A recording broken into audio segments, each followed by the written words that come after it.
আপু আপনি কোন মুভি করেছেন আমার দেখা হয়নি, দেখে নিতাম। এটার নাম হচ্ছে এটা আমাদের গল্প। মুভিটার নামই হচ্ছে এটা আমাদের গল্প।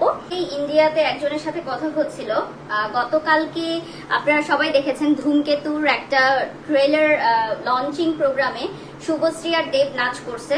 তো ওই নাচটা কোরিওগ্রাফ যিনি করছেন ওনার নামও হচ্ছে দেব। তো মজার ব্যাপার হচ্ছে যে আমি যখন ইন্ডিয়াতে মুভি করতে গেছিলাম তখন আমার ওখানে আমার কোরিওগ্রাফারও ছিল সেম পারসন, মানে দেব। তো দেবদা মানে ডান্স টিমের সাথে ওনার কোরিওগ্রাফিতে আমার 2বার নাচার সৌভাগ্য হয়েছে। আমি ইন্ডিয়াতে একটা শো করেছিলাম, স্টেজ পারফরমেন্স, ওখানেও আমি ওনার ডান্সারদের সাথে পারফর্ম করেছিলাম। ওনার একটা গ্রুপ আছে, ওদের সাথে পারফর্ম করেছি। আবার যখন আমি সিনেমার কাজে গেছি তখন আমি দেবদার সাথে ওনার ডান্স গ্রুপের সাথে পারফর্ম করার একটা সুযোগ হয়েছে। Thank you. তারপর হচ্ছে আমি ওনার সাথেই কথা বলছিলাম, ওনাকে কনগ্রাচুলেট করছিলাম। তো দাদা এত ভালো। আমি যখন ইন্ডিয়াতে মুভি শুটিং এ গেছিলাম আমরা হচ্ছে একটা মানে ডুপ্লেক্স বাড়িতে উঠেছিলাম, নট হোটেল। তো সেটা আমাদের শুটিং স্পটের অনেক নিয়ার বাই ছিল। তো আর্লি মর্নিং আমার কল টাইম ছিল। সো আমি উঠার পর আমি ব্রেকফাস্টে যে আইটেমগুলো দিয়েছে আমার ওটা ভালো লাগছিল না, কারণ আমি হচ্ছে ওরা ব্রেকফাস্টে দেয় হচ্ছে আমাদেরকে দিয়েছিল হচ্ছে মানে খিচুড়ি টাইপের একটা আইটেম, দেন হচ্ছে পরোটা, সবজি, ডাল একটা আইটেম, মানে ভেজিটেবল সবকিছু আইটেম ছিল। তো আমাকে তখন দেবদা নিয়ার বাই ড্রাইভ করে একটা জায়গায় কফি খাওয়াতে নিয়ে গেছিল, জাস্ট হচ্ছে কফি। আর উনি আমাকে মেন্টালি অনেক সাপোর্ট দিচ্ছিল যে আজকে যেহেতু তোমার শুট ডে, আজকে তোমাকে এভাবে তোমাকে রেডি হতে হবে, কস্টিউম করতে হবে, কারো কথায় কোনো মাইন্ড করা যাবে না।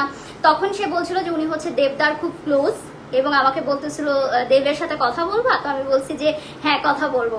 তো এটা হচ্ছে আমার আমি ওনার সাথে কথা বলছিলাম, ওনাকে কনগ্রাচুলেট করছিলাম যে কালকে উনি একটা গ্রেট পারফরমেন্স দিয়েছে। মানে উনি ছিল কোরিওগ্রাফার ওই প্রোগ্রামের, ধূমকেতুর লঞ্চিং প্রোগ্রামের। তো ওনার নামও হচ্ছে দেব। তো নায়ক যেই দেব, আবার কোরিওগ্রাফার দেবকে মানে মিতা ডাকে, যেহেতু সেম নাম দেবরাজ। কোরিওগ্রাফার যিনি ওনার নাম হচ্ছে দেবরাজ। উনি ইন্ডিয়ার অনেক বড় একজন কোরিওগ্রাফার, উনি অনেক বিগ সেলিব্রিটিসদেরকে পারফর্ম করাইছে। আর নায়ক যে দেব ওনার নামও তো দেব। তো ওনারা দুজন হচ্ছে বেস্ট ফ্রেন্ড, আবার মিতা ডাকে ওনারা দুজনকে। আমি হচ্ছে সিনেমায় অ্যাক্টিং করি নাই, আমি হচ্ছে গেস্ট আর্টিস্ট হিসেবে একটা ডান্স পারফরমেন্স করেছিলাম। ওটা দেখে নিতে পারবেন, ইউটিউবে আছে। সে গতকালকে ধূমকেতুতে একটা ধামাকা কোরিওগ্রাফি করছে। তো আমার কাছে খুব ভালো লাগছে এটা, যে আমার কাছের মানুষগুলো যখন ভালো কিছু করে আমার ভালো লাগে। ও একজন লিখছে আমি কেন সিনেমার কন্টিনিউ করি নাই।